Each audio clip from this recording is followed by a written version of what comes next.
Hello बच्चों, देखिए हमारे सामने जो प्रश्न है वो प्रश्न हमसे क्या कह रहा है।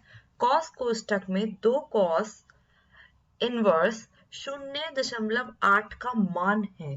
देखिए, अगर हम बात करें इस प्रश्न की मुख्य अवधारणा की, सबसे पहले हम इस प्रश्न की मुख्य धारणा की बात कर लेते हैं। तो यहाँ पर जो मुख्य धारणा है वो क्या है, 1 प्लस कॉस थीटा बराबर होता है 2 कॉस की घात 2 थीटा बाय 2 के, और कॉस गुणा कॉस इनवर्स एक्स बराबर होता है एक्स के। तो चलिए अब हम हल करेंगे इस प्रश्न को। हमें पता है, यहां पर हमें पता है कि इसका मान हमें खोजना है। तो मान लेते हैं कि 2 कॉस इनवर्स 0.8 बराबर है थीटा के।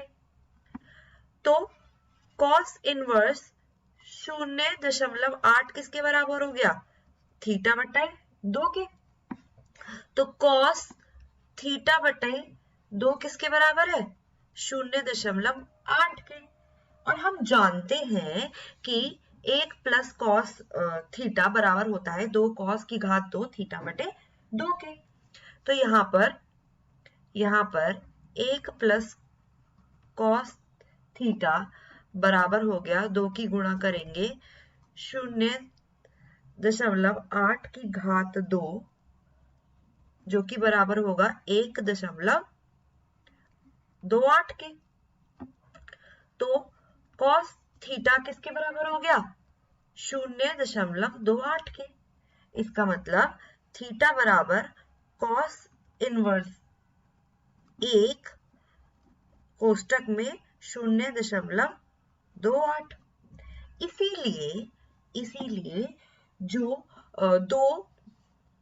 दो कॉस इनवर्स 0.8 बराबर होगा कॉस इनवर्स 0.28 के।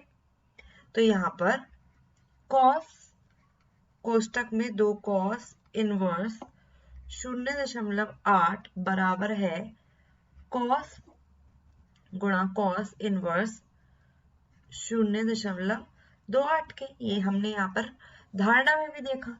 तो तो हम लिख सकते हैं कि ये किसके बराबर है, 0.28 के।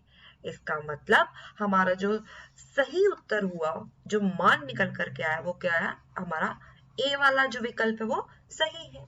तो इस तरीके से ऐसे प्रश्नों को हल किया जाता है। सबसे जरूरी है कि हमें इन धारणाओं का पता होना। मैं उम्मीद करती हूँ कि आपको इसका हल समझ में आया होगा। धन्यवाद।